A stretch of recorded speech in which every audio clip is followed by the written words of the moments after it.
শৰণ। তুমি প্ৰিয়তম পৰম দেবতা, জানিয়া লইলু শৰণ। কৃষ্ণ হৰি কৃষ্ণ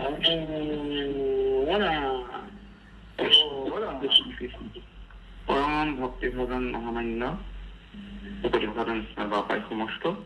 আজি অসমীয়া দিন পঞ্জীৰ মতে 577 সংক্ৰান্তৰ আহাৰ মাহৰ 24 তাৰিখ কৃষ্ণপক্ষ দ্বাদশী তিথি শনিবাৰ, ইংৰাজী 2024 বৰ্ষৰ জুলাই মাহৰ 11 তাৰিখ। আমাৰ এই ভকতি প্ৰসাদ আধ্যাত্মিক মন্ত্ৰালয়ৰ জৰিয়তে শ্ৰী জগতগুৰু শ্ৰীমন্ত শংকৰদেৱ গুৰুজনাৰ অনবদ্য শাস্ত্ৰ পুথি কীৰ্তন ঘোষা এই পুথিভাগি ধাৰাবাহিকভাৱে পাঠ আৰু কীৰ্তন পুথিভাগি ভকতসকলৰ মৌচাক গুৰুজনাৰ মূৰ্তি এই পুথিভাগি ধাৰাবাহিকভাৱে পাঠ আৰু বিশ্লেষণ হৈ আহি আজি বিংশ খণ্ড নাৰদ কৃষ্ণ দৰ্শন প্ৰথম কীৰ্তন ভাগিত উপনীত হৈছেহি। এই মহান শাস্ত্ৰভাগীৰ মহান অধ্যায়টি এই কীৰ্তন ভাগি আজি কীৰ্তন কৰি আমাক কৃপাধন্য কৰিবৰ বাবে আমন্ত্ৰণ কৰি অনা হৈছে আমাৰ ভকতি প্ৰসাদ আধ্যাত্মিক মঞ্চভাগীৰ অন্যতম এগৰাকী সদস্যা পৰম শ্ৰদ্ধেয়া নমিতা সুদূৰ মাঘেৰ শ্ৰীমন্ত শংকৰদেৱৰ মাঘেৰিটা জিলা শাখাৰ ভক্তি মাতৃ ভূপাঠিকা নমিতা বৰগোহাঁই এগৰাকী গোহাঁইৰ চৰণত আমি সেৱা নিবেদন কৰিছো, আমাৰ অনুষ্ঠানলৈ আদৰণি সেৱা জনাইছো।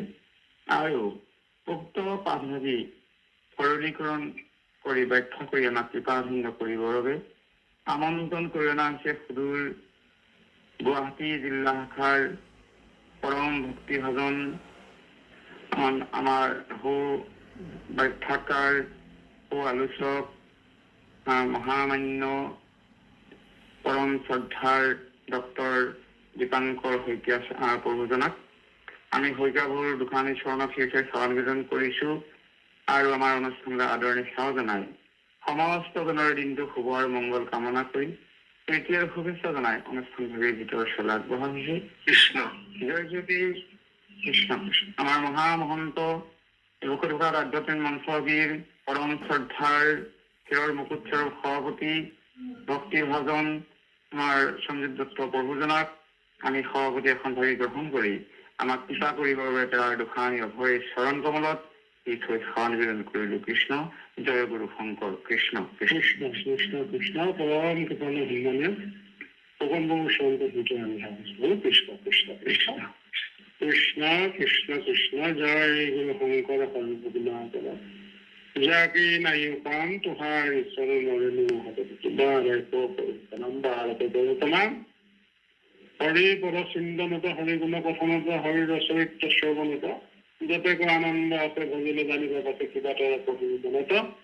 কিন্তু আগে প্ৰথমত মহাশাস্ত্ৰ ভাগৱত শুনি মহাযত্ন কৰি বিষয় আৰু দুখগত সকলো কৰি হৰি ভকতৰ সংগ ধৰি হৰি ভকতৰ সংগ ধৰি জয় জয়তে ভকতি প্ৰসাদ অনুষ্ঠানৰ পবিত্ৰ সময় মধুৰ প্ৰভাতে বেলাতে সমাপতে হোৱা ভাৰতবৰ্ষৰ লগতে অসমৰ প্ৰতিটো ৰাজ্যৰ পৰা প্ৰভুৰ নিভাজ প্ৰেম ভক্তি জাতকৃত হৈ থকা কৃপাল চাৰিপূৰ্ণ আত্মাসকল ঈশ্বৰৰ গুণ শ্ৰৱণ কীৰ্তন কৰা ঈশ্বৰক ভোজনা কৰা গুৰুপ্ৰেমী মহামহন্ত নমস্কাৰ।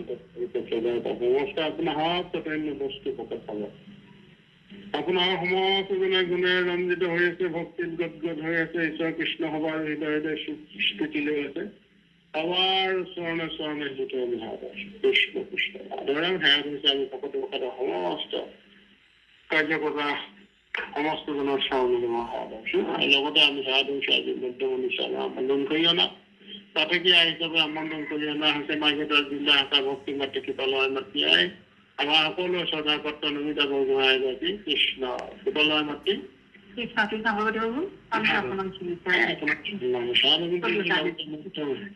কৃষ্ণ হেৰা লগতে মধ্যমণি হিচাপে আমন্ত্ৰণ কৰি অনা হৈছে শ্ৰীমন্ত শংকৰদেৱ সংঘৰ সাহিত্য গৱেষণা পৰিষদৰ পৰম শ্ৰদ্ধা মাননীয় আমাৰ সকলোৱে সন্মানীয় আমাৰ কৃপালু প্ৰভু সভাপতি আমার ডক্টর দীপাঙ্কর হত্যা প্রযোজনার সন্তোষিত কৃষ্ণ কৃষ্ণ কৃষ্ণ কৃষ্ণ আমিও খাওয়া দিয়েছি আপনার খাওয়াটাই সোনালি কৃষ্ণ কৃষ্ণ আমি সমস্ত জনের সর্বসন্ন্যাসিত হ্যাঁ দিই কৃষ্ণ রাম আমার সর্বপ্রাণ ও রাম দেখো এত জোয়ানো করিলু হরি হরি হরি হরি ইটো ঘোর পৰাদৰ চিকিৎসানাই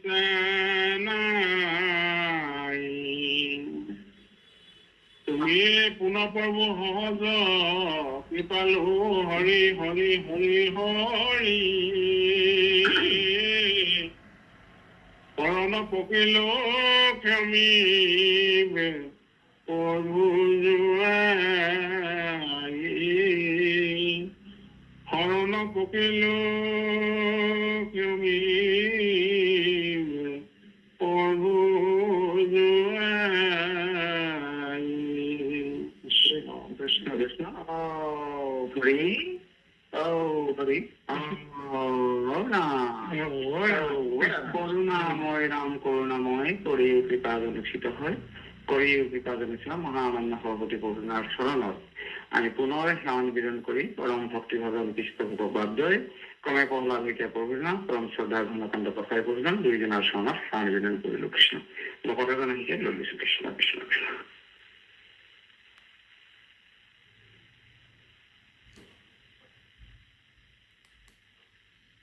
আমি সভাপতি নিবেদন কৰিছো পৰম ভক্তিভাজন আজিৰ মধ্যমণি হিচাপে আজি আমাৰ অনুষ্ঠানলৈ এই মহান হস্তভাগীৰ মহান অধ্যায়টি পাঠ কৰি আমাক কৃপাধন্য কৰিবৰ বাবে আমন্ত্ৰণ কৰি অনা পৰম ভক্তিভাজন ভক্তিমাতৃ সুদূৰ মাজুলীৰ জিলা শাখাৰ পৰম শ্ৰদ্ধেয়া নমিতা বৰগোহাঁইগৰাকী গোহাঁই সেৱা জনাইছো আৰু কৃষ্ণ আমি সভাপতি নিবেদন কৰিছো পৰম ভক্তিভাজন আজিৰ মধ্যমণি হিচাপে আমন্ত্ৰণ কৰি অনা পৰম শ্ৰদ্ধাৰ আমাৰ গৱেষণা শ্ৰীমন্ত শংকৰদেৱ গৱেষণা পৰিষদৰ পৰম ভক্তিভাজন শ্ৰদ্ধাৰ দীপাংকৰ শইকীয়া প্ৰভুজনা শইকীয়া প্ৰভু আপোনাৰ অভয় চৰণত সেৱা নিবেদন কৰিলো প্ৰভু কৃষ্ণ কৃষ্ণ কৃষ্ণ মাধৱ কৃষ্ণ কৃষ্ণ সকলোৰে হিচাপো লৈ দিছো কৃষ্ণ আমি সেৱাভাৱে নিবেদন কৰিছো পৰম ভক্তিভাজন এই প্ৰতিপ্ৰকাৰ মঞ্চভাগীৰ পৰম শ্ৰদ্ধাৰ মুখ্য উপদেষ্টা ডক্টৰ কৃষ্ণ কৃষ্ণ মুখ্য উপদেষ্টা ৰজনীকান্ত দত্ত কটকে প্ৰমুখ্য কৰি সমস্ত উপদেষ্টা বাপাই হওক আমি সেৱা নিবেদন কৰিছো পৰম ভক্তিভাজন এই প্ৰতিপ্ৰকাৰ আধ্যাত্মিক মঞ্চভাগীৰ এই কাৰ্যকৰী সভাপতি শ্ৰদ্ধাৰ তামুলী প্ৰভুজনা পৰম শ্ৰদ্ধাৰ উপসভাপতি বাদ্যই ক্ৰমে কুশল শইকীয়া প্ৰভুজনা নিপেন নেওগ প্ৰভুজনা পৰম শ্ৰদ্ধাৰ সহকাৰী সম্পাদক তথা কাৰ্যালয় সম্পাদক ভক্তিভাজন আমাৰ কৰুণা দত্ত প্ৰভুজনা সেৱা নিবেদন কৰিছো ভক্তি মাতৃ পৰম শ্ৰদ্ধা নমিতা নৱনীতা বৰুৱা এগৰাকী আমাৰ প্ৰচাৰ শাখাৰ সভানেত্ৰী আমি সভাপতি নিবেদন কৰিছো পৰম ভক্তিভাজন প্ৰচাৰ শাখাৰ সম্পাদক শ্ৰদ্ধাৰ তুলেশ্বৰ বৈশ্য প্ৰভুজনাকে প্ৰমুখ্য কৰি আমাৰ এই মহান অনুষ্ঠানভাগীৰ বিভিন্ন দায়িত্বত থাকি আমাক কৃপা কৰি থকা সমস্ত সদস্যা দীঘলীয়া প্ৰায় সমস্ত জনৰ চৰণত শেষ হৈ সেৱা নিবেদন কৰিলো কৃষ্ণ আমি সভাপতি নিবেদন কৰিছো আজি দিনটোলৈকে যিসকল শ্ৰদ্ধাৰ বান্ধৰে আমাৰ এই অনুষ্ঠানভাগীৰ এই দ্বাৰা পাঠ আৰু ব্যাখ্যা কৰি থকা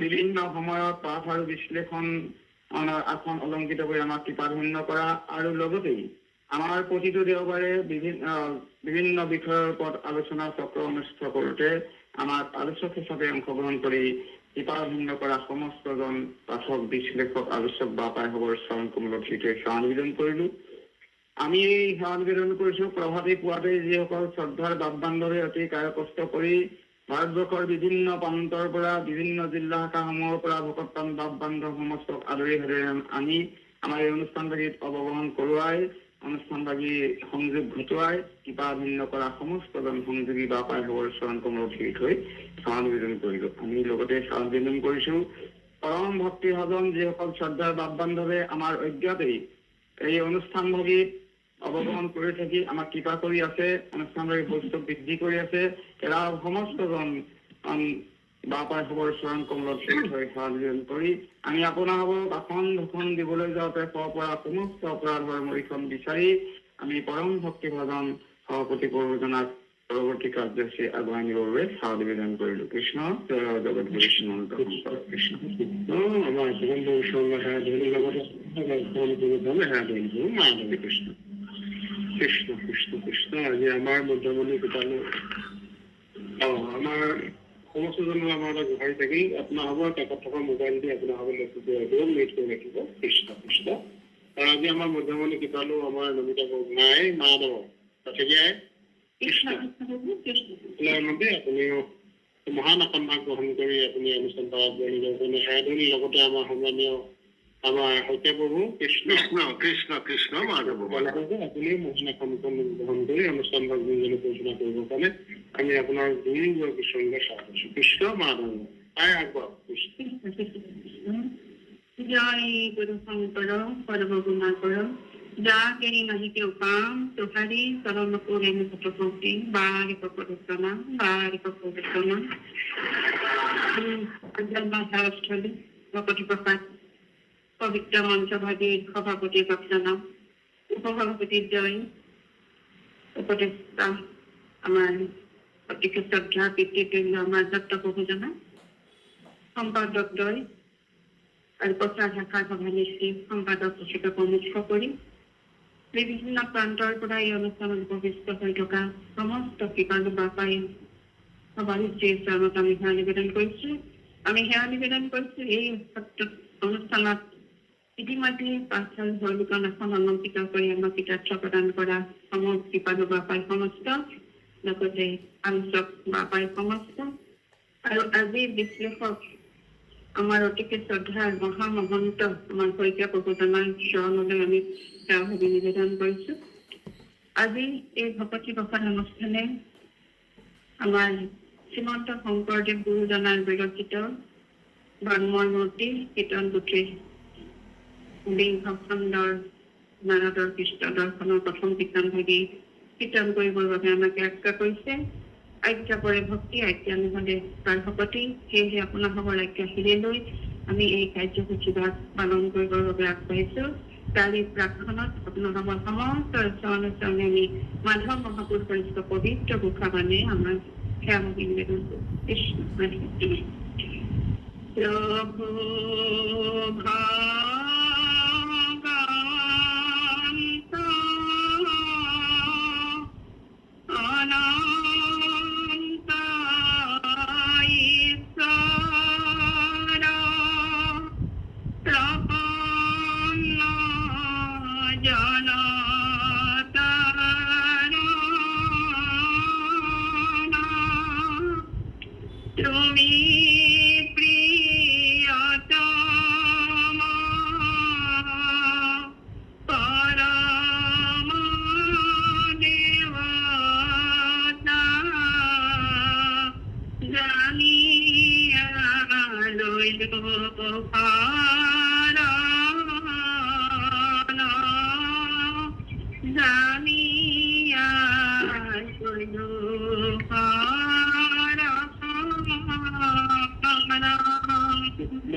কৃষ্ণ কৃষ্ণ কৃষ্ণ কৃষ্ণ কৃষ্ণ কৃষ্ণ মাধৱ মাধৱ। জয় গুৰু শংকৰ সৰ্বগুণাকৰ যা কেলে নাহিকে উপম তোহাৰি চৰণ কৰি শতকোটি বাৰেক কৰহো প্ৰণাম বাৰেক কৰহো প্ৰণাম। পৰম কৃপাল গুৰু শ্ৰীমন্ত শংকৰ গুৰুজনা আৰু মাধৱ গুৰুজনাৰ দুইজনাৰ গুৰুজনাৰ চৰণত শিৰি থৈ পুৱাই পুৱাই ভক্তি ভৰা সেৱা ভাগি ভগৱন্তলৈ অৰ্পণ কৰিছো। আজি আমাৰ অনুষ্ঠানত উপস্থিত থকা আমাৰ অতিকৈ শ্ৰদ্ধাৰ আৰু সকলোৰে আদৰৰ বয়োজ্যেষ্ঠ প্ৰভুজনা ৰজনীকান্ত দত্ত প্ৰভুজনা তেখেতৰ উপস্থিতিয়ে সঁচাকৈ আমাক আজি আহ্লাদিত কৰিছে ব্যক্তিগতভাৱে তেখেতৰ চৰণলৈ আমাৰ পুৱাৰ ভক্তি ভৰা সেৱা ভাগি আগবঢ়াইছো লগতে এই পবিত্ৰ অনুষ্ঠান ভাগে সভাপতি উপসভাপতিদ্বয় সম্পাদক তথা সমস্ত বিষয়ববীয়া খবৰ চৰণ কমললৈ আমি সেৱা ভাগি আগবঢ়াইছো আৰু ইয়াত উপস্থিত থকা সমূহ আই বাপ বান্ধৱৰ চৰণলৈ পুৱাৰ ভক্তি ভৰা সেৱা ভাগি আগবঢ়াইছে ভাগি গোসাঁইৰে গুৰুজনা মাধৱৰ মুক্তিটো নিস্পৃহীটো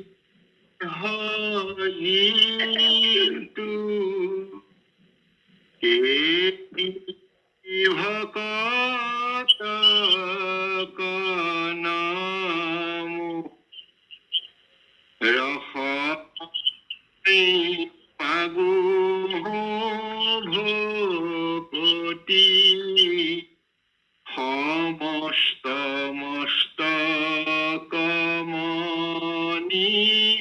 নিজ ভকত বৈশ্য ভজো হেন দেৱ যদুপতি ৰাম ভজো হেন দেৱ যদুপতি কৃষ্ণ কৃষ্ণ কৃষ্ণ হৰে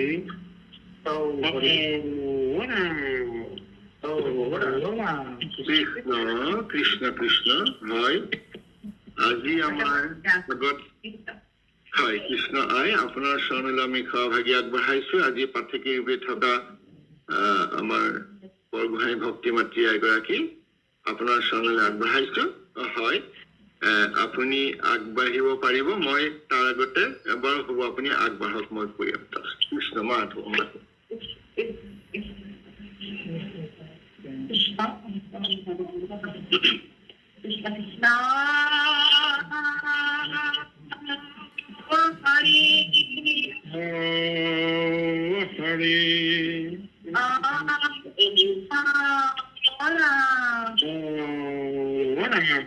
সমস্ত মিশে হও রে সমস্ত মিশে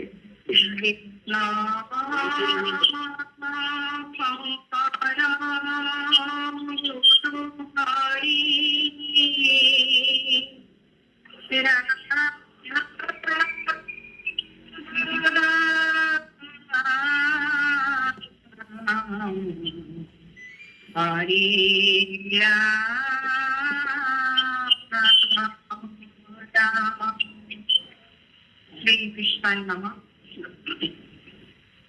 Krishnaya Vasudevaya Devasi Nandanaya Sa Nanda Gopakumaraya Gopindaya Namo Namaha Namah Pankajanaಭaya Namah Pankajamaline Namah Pankajanetraya Namaste Pankajanghaye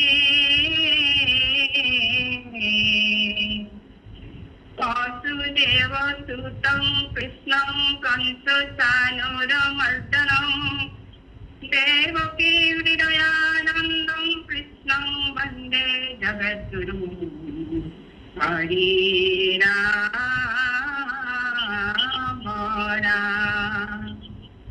Mukam karoti vasalam pangam langhayatrim yachipatamaham vande paramananda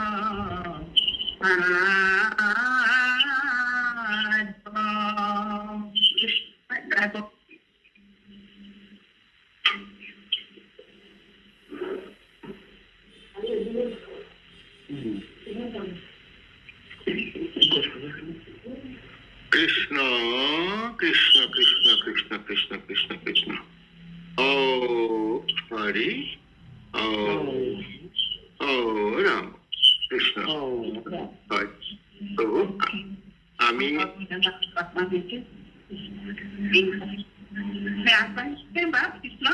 হয় কৃষ্ণ আই আপুনি আগবাঢ়ক কৃষ্ণ আই আগবাঢ়ক Introfando nada Krishna Narpana Pachapitan.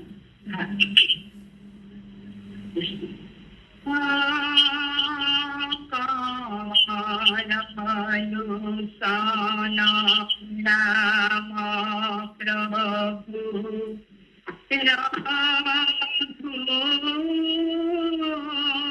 Raghupati Kiram Hari Gati Kiram Ram Hari Gati Kiram Raghupati Krishna Ram Hikhupala Pramukhe Nripati Gana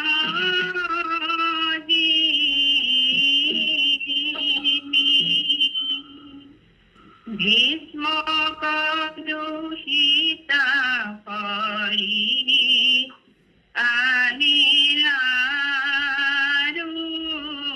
Rukmini Rukma Kamundila Hari Rama Vikrame Astamahi Chika Biha Korila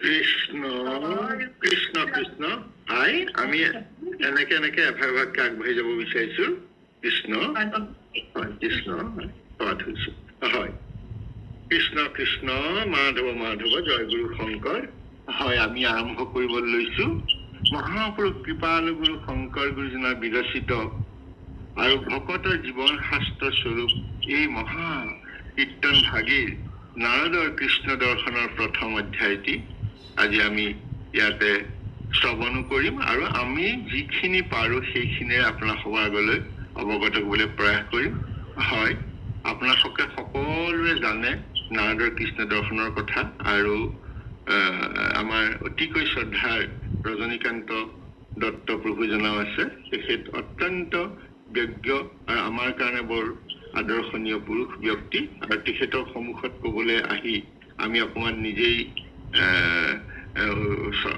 মানে পাৰিম নে নোৱাৰিম ক'ব নোৱাৰো প্ৰভুজনা আপোনাৰ চৰণলৈ সেৱাভাগি আগবঢ়াইছো আমি আগবাঢ়ি যাওঁতে হ'ব পৰা কিবা যদি ভুল ত্ৰুটি থাকে সেইসমূহ আপোনালোকে আগবুলিয়াই দিলে আমি কৃতাৰ্থ হ'ম আৰু আমি কৰিবলৈ আগবাঢ়িছো মাধৱ মাধৱ কৃষ্ণ কৃষ্ণ হয় নাৰদৰ কৃষ্ণ দৰ্শন মহাপুৰুষ কৃপালু গুৰু শংকৰ গুৰুজনাই ভাগৱতৰ দশম স্কন্ধৰ 69 অধ্যায়ত যি আছে সেইখিনিকে আনি আমাৰ ভকত সমাজৰ কাৰণে আগবঢ়াইছে এতিয়া কথা হ'ল কি যে নাৰদৰ কৃষ্ণ দৰ্শন নাৰদে আকৌ কৃষ্ণক কিয় দৰ্শন কৰিব লগা হ'ল নাৰদে অহৰহ নিৰ্গুণ নিৰাকাৰ ব্ৰহ্মৰ তেওঁ নাম লৈ আছে নাৰায়ণ নাৰায়ণ লৈ আছে যুগে যুগে সত্য ত্ৰেতা আৰু দাপৰত আহি কৃষ্ণ ৰূপে যেতিয়া নিৰ্গুণ নিৰাকাৰ পৰম ব্ৰহ্ম যেতিয়া সগুণ সাকাৰ আকাৰ লৈছে এই সময়ত নাৰদ আহি কৃষ্ণক দৰ্শন কৰিব লগা হৈছে ই এটা কেৱল কাহিনী নহয় বা অলৌকিক ঘটনাৰ বৰ্ণিত উপাখ্যান নহয় ইয়াত কিয় হ'ল এতিয়া প্ৰশ্ন হয় যে কৃষ্ণ আমি সকলোৱে জানো তেওঁ কৃষ্ণই কিয় এই পৃথিৱীলৈ অৱতৰণ কৰিছে আপোনালোকে সকলোৰে জানে মহাপুৰুষ কৃপালু গুৰু শংকৰ গুৰুজনাই ভক্তি ৰত্নাকৰত কৈছে, জন্ম কৰ্ম আদি একো নাহি কয়, যিটো কৃষ্ণ দেৱতাৰ আন ইটো মানে বিড়ম্বনা মাত্ৰ গুণ কৰ্ম অৱতাৰ। গতিকে ভগৱান কৃষ্ণৰ প্ৰকৃত অৰ্থত জন্ম, মৃত্যু বা কৰ্মফল বা সংসাৰ বন্ধন নাই। তেওঁ নিত্য, অনাদি, অনন্ত, স্বয়ং পৰমেশ্বৰ। আন ইটো মানে বিড়ম্বনা মাত্ৰ। গতিকে এই যে আহিলে, তেওঁ জন্ম ললে, বিভিন্ন লীলা কৰ্ম কৰিলে, অৱতাৰসমূহ হল, এইসমূহ কাৰ কাৰণে কৰিছে?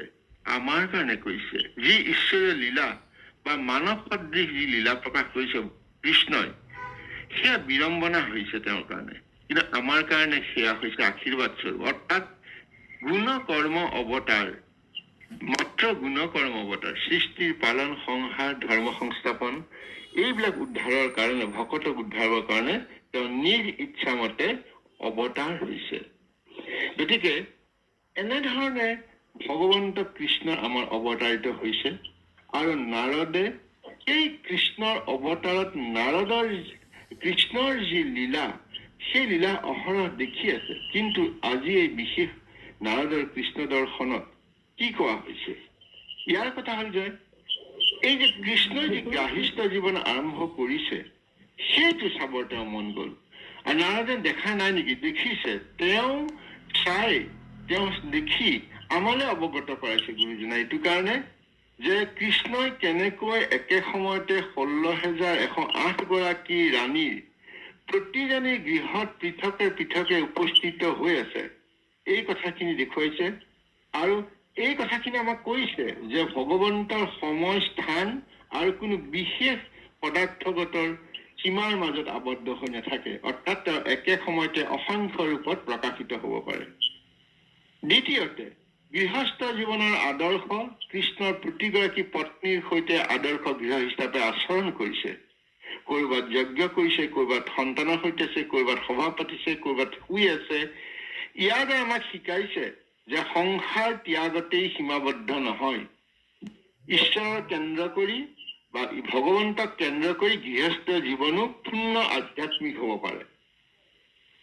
আৰু ঈশ্বৰৰ ওচৰত যেতিয়া নাৰদ আহিল, আমি পাম তেতিয়া তেওঁ কৃষ্ণই নাৰদক সন্মান, আসন, পূজা আগবঢ়াইছে। কৃষ্ণ নিজেই পৰমেশ্বৰ, তথাপি তেওঁ ভক্তক সন্মান কৰিছে। ইয়াৰ পৰা বিনয়, ভক্ত সেৱা আৰু সাধু সংগৰ মহত্ব প্ৰকাশ পাইছে। আৰু নাৰদে যে কৃষ্ণক দৰ্শন কৰিবলৈ আহিছে, সেয়া কৃষ্ণক পৰীক্ষা কৰিবলৈ নহয়। তেওঁ উপলব্ধি কৰিছে, দৃঢ়তাৰে উপলব্ধি কৰিব পাৰিছে বা বিশ্বাস হৈছে যে ভকতিৰ যোগেদি ঈশ্বৰক যদি মই এবাৰ চাওঁ, ঈশ্বৰৰ লীলাসমূহ মই আৰু অধিকভাৱে দেখিবলৈ পাম। গতিকে এই যে কৃষ্ণৰ বহুৰূপী অৱস্থিতিটো বা উপস্থিতিটো সৰ্বব্যাপিত্বৰ এটা প্ৰতীক, সকলোতে কৃষ্ণত আছে, এই কথাষাৰি ইয়াতে প্ৰমাণিত হৈছে।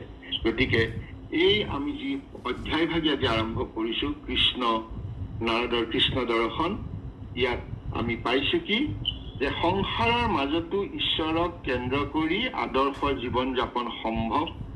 ভকতিৰে ঈশ্বৰক উপলব্ধি কৰিব পাৰি আৰু ঈশ্বৰৰ অসীম আৰু অচিন্ত। আৰু ভগৱানে ভকতক সন্মান কৰে আৰু ভক্তৰ কল্যাণৰ বাবে বিভিন্ন লীলা কৰে। গতিকে এই কথাখিনি আজি আমাৰ আৰম্ভণিতে কৈ লোৱা হৈছে যে নাৰদৰ কৃষ্ণ দৰ্শনত কি কব। যি নহওক, এতিয়া আমি পাঠাংশলৈ আগবাঢ়িছো। পৰম কৃপালু গুৰু শংকৰ গুৰুজনাই প্ৰথমতে ঘোষণি কৰে, আপোনালোকে সকলোৱে জানে, কমল লোচন ৰাম প্ৰভু ৰঘুপতি, কি ৰাম হৰি গতি, কি ৰাম ৰঘুপতি। ইমান সুন্দৰকৈ ভগৱন্তক নমো কৰিছে, নমস্কাৰ কৰিছে, সেৱা কৰিছে। ভগৱন্তৰ কমল লোচন, পদুম সদৃশ চকুজুৰি, ৰঘুপতি, কি ৰাম হৰি গতি, কি ৰাম ৰঘুপতি। ইমান সুন্দৰভাৱে ঘোষণা কৰিছে। কৃষ্ণ অপাৰগমন।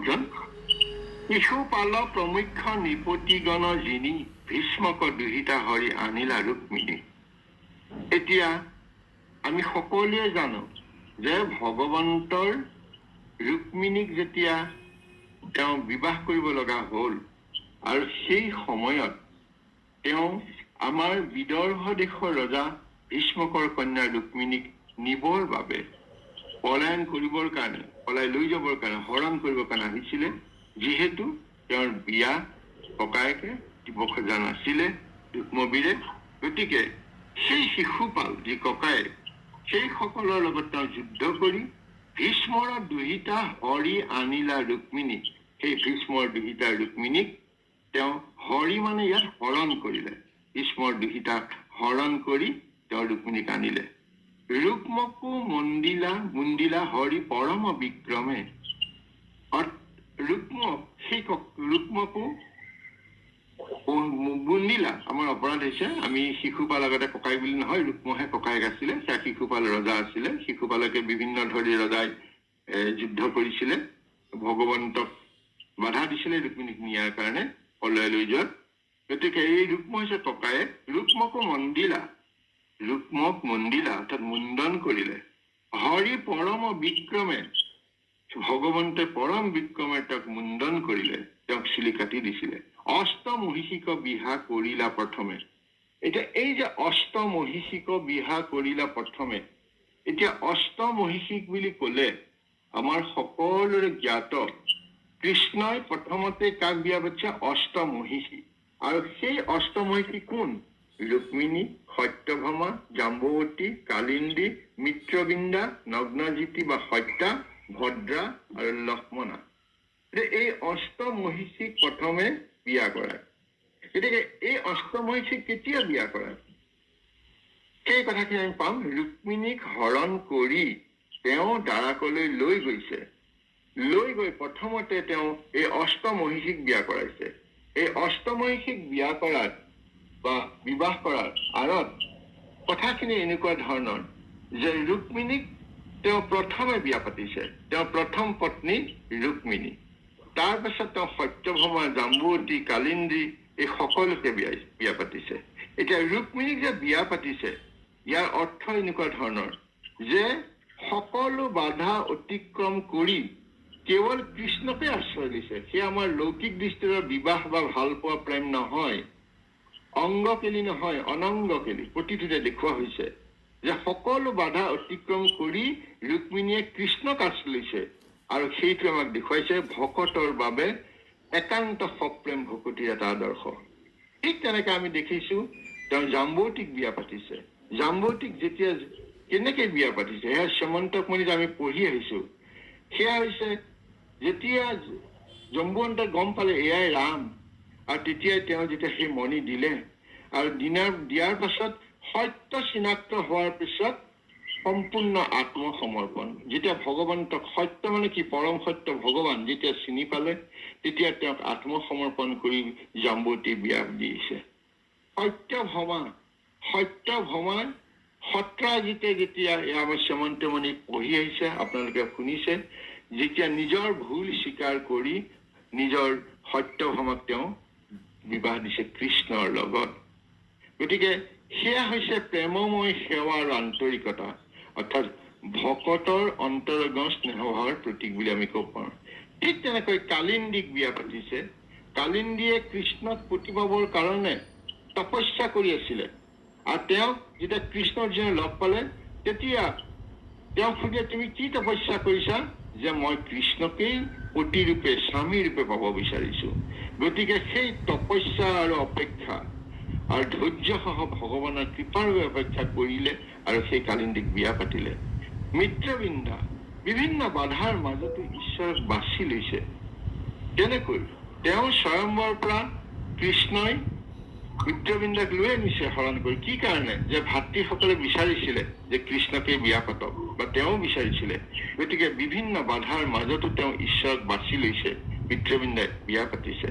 সত্য যি নগ্নজিতি বুলি কোৱা হয়, সেয়া হৈছে ঈশ্বৰৰ শক্তিৰ বিজয়। নগ্নজিতা সত্যাই যেনেকে 7টা প্ৰচণ্ড সাৰ গৰু যি হেৰি কৰিব পাৰিব, দমন কৰিব পাৰিব, তেওঁকেই বিয়া দিয়া হব, এই কথাখিনি কৈছে। আৰু তেতিয়া কৃষ্ণৰ 7টা সাৰ গৰু 7 ৰূপে কৃষ্ণ হয় একে সময়তে দমন কৰিছিলে।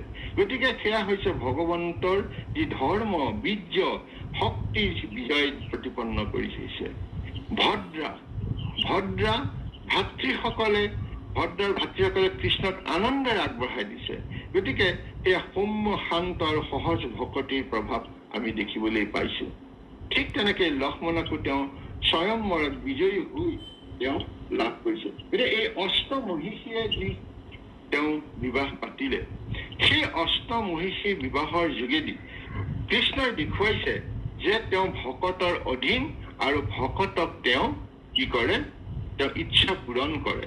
সেইকাৰণে প্ৰথমতে অষ্টমহিষীক বিয়া কৰিলা, প্ৰথমে এই অষ্টমহিষীকক তেওঁ প্ৰথমতে বিয়া পাতি ললে, আৰু তাৰ পাছত আমি কি কৰিছে আগবাঢ়ি যাম। আগবাঢ়ক কৃষ্ণ। কৃষ্ণ প্ৰভু, কৃষ্ণ কৃষ্ণ। ৰং গৌৰৰত্ন সৰি নাৰা কপ লীলাধাৰা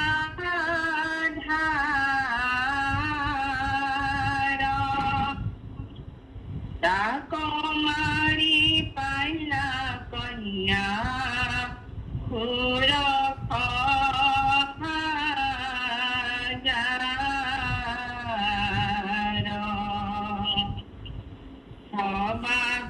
পঠাইলা প্ৰভু দ্বাৰকা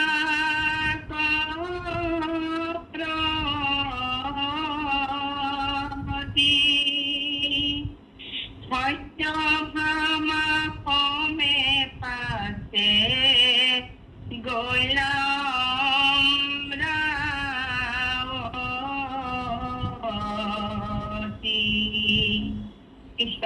কৃষ্ণ কৃষ্ণ। হয়, এয়া যেতিয়া ৰুক্মিণীক হৰণ কৰি লৈ গল আৰু অষ্টমহিষীক বিয়া কৰিলা, প্ৰথমে গৈ তেওঁ অষ্টমহিষীক বিয়া পাতিলে ৰুক্মিণীকে ধৰি, আৰু তাৰ পাছত তেওঁ আহিলে, কলৈ আহিলে, নৰকাসুৰ বধ কৰিবৰ কাৰণে পুনৰ ইয়ালৈ আহিলে। আপোনালোকৰ সকলোৱে জানে যে বৰাহ কল্পত নৰকাসুৰ ভগৱন্তৰ ঔৰসত আমাৰ বসুমতীৰ গৰ্ভত ঋতুকালীন অৱস্থাত তেওঁ সহবাস কৰি জন্ম দিছিলে, আৰু সেইকাৰণে সেয়া অসুৰ ৰূপে হল। অৰ্থাৎ অসুৰ, দানৱ আৰু দেৱতাসকলে যুগ যুগ ধৰি জীয়াই থাকিব পাৰে, তাৰ প্ৰমাণ নৰকাসুৰেই। যিয়ে নহওক, সেই নৰকাসুৰ অত্যাচাৰী হৈছিলে। তেওঁ প্ৰথমতে ভক্ত আছিলে, পাছত তেওঁ অত্যাচাৰী হৈছিলে। সেইকাৰণে তেওঁ নৰকক হত্যা মাৰিবৰ কাৰণে আহিলে। সত্যভামাক লৈ ইতিমধ্যে সত্যভামাকে ৰুক্মিণীকে ধৰি বিয়া হৈ গল। যিহেতু সত্যভামা আছিলে আপোনালোকক সকলোৱে জ্ঞাত যে বসুমতীৰ এক ৰূপ, গতিকে সেই সময়ত তেওঁ প্ৰতিজ্ঞাবদ্ধ হৈছিলে যে তোমাৰ পুত্ৰক যদি মই মাৰিব লগা হয় তেতিয়াহ'লে তোমাৰ অনুমতি লৈহে কম, আৰু সত্যভামাক লৈ আহিলে সেইটো কাৰণে। যিয়ে নহওক, সেই সত্যভামাক লৈ তেওঁ আহিলে। আহি তেওঁ নৰকক দিলা ধাৰ, নৰকক যুদ্ধ কৰিলে, আৰু নৰকক মাৰি 16,000, তাক মাৰি পাইলা কন্যা 16,000, এই 16,000 কন্যাক নৰকে বন্দী কৰি ৰাখিছিলে। বিভিন্ন সময়ত নৰকে বহুত ঠাইত যুদ্ধ কৰিছিলে, কৰি সেই তলৰ যিবিলাক আছিলে সেই সকলোবিলাকক তেওঁ কন্যাবিলাকক তেওঁ লৈ আনিছিলে, আৰু লৈ সেই সকলক তেওঁ পঠিয়াই দিলে। কলৈ পঠিয়ালে? দ্বাৰকালে। কিয়? যে সেই কন্যাসকলে ঈশ্বৰক এটা সেৱা কৰিছে। কি সেৱা কৰিছে? আমি তোমাৰ স্বামী ৰূপে পাব বিচাৰিছো।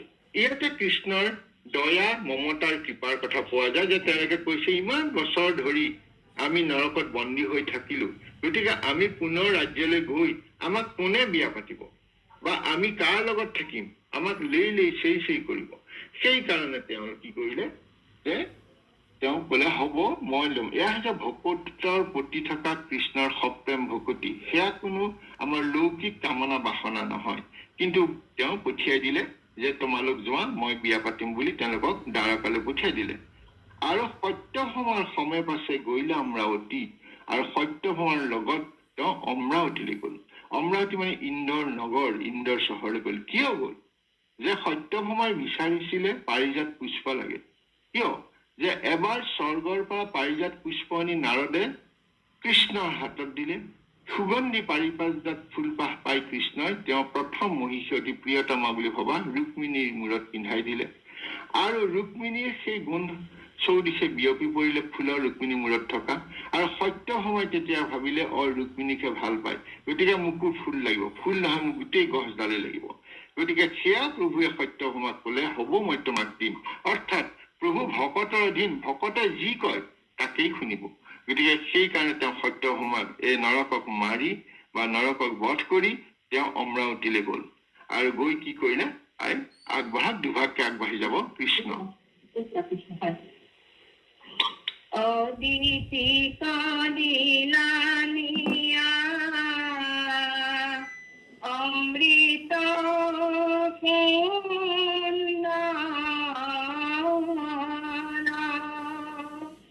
তোমাকন চিলয়াখি দেৱ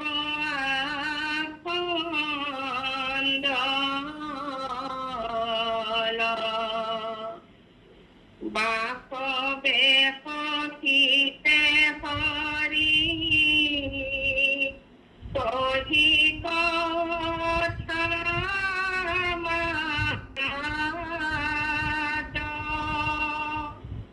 খুজিলা ভাৰ্যাৰ পদে প্ৰভু পাৰি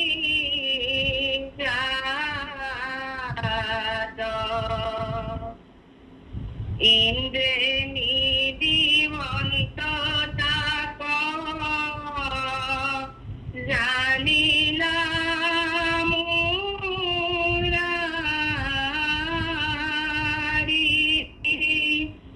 আনিলন্ত বলে পাৰি জাতক উভাৰী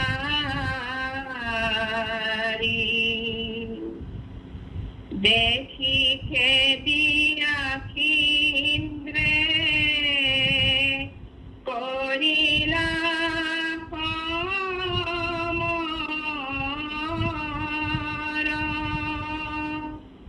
বাসৱ কলিলায়ে ভংগাইলা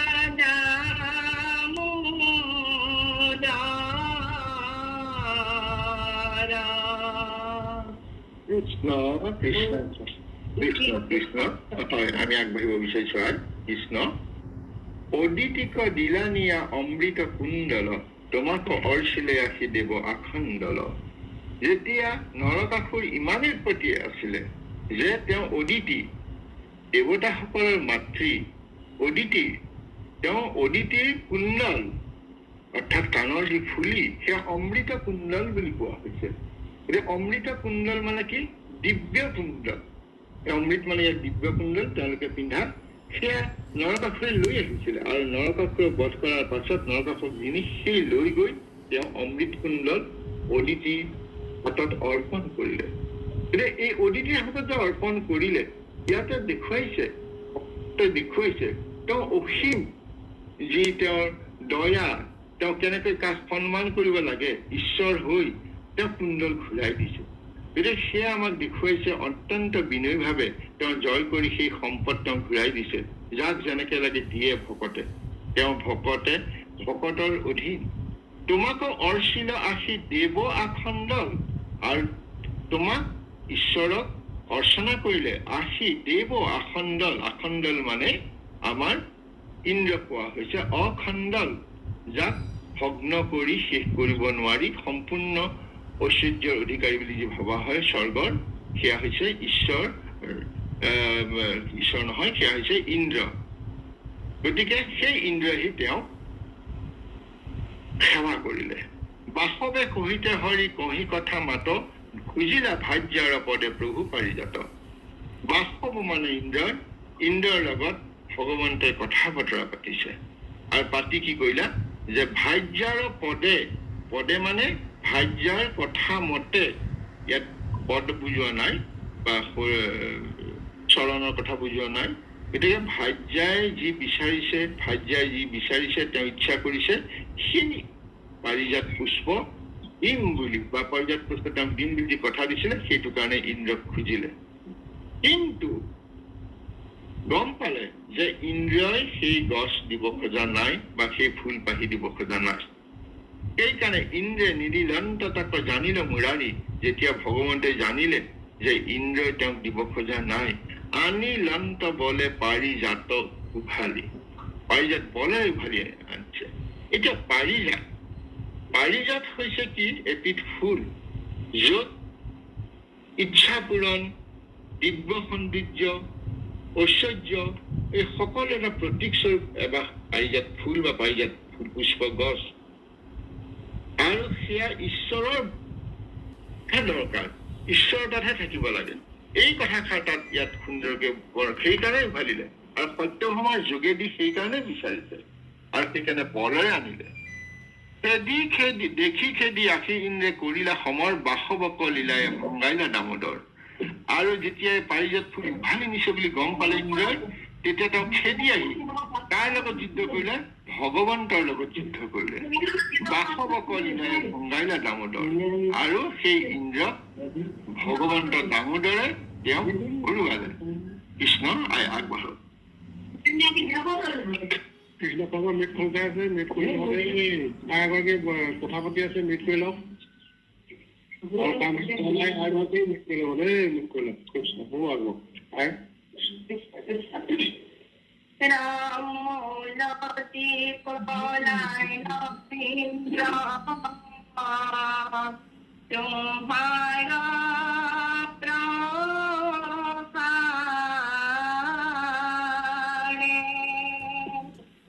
রুইলা পারি গাত হত্যা আমার দুয়ারে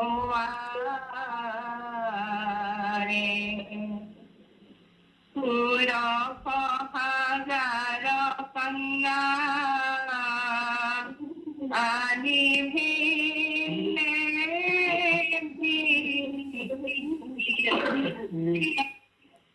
দ্বারকাত বিবাহ করিলায়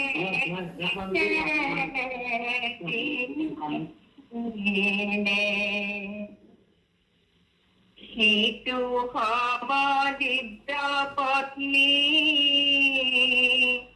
যত বর নারী ততে কপরির ধরি ক্রীড়িলা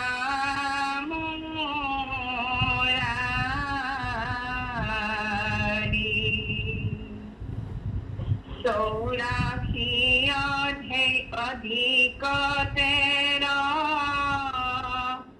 হাজার প্রমাণ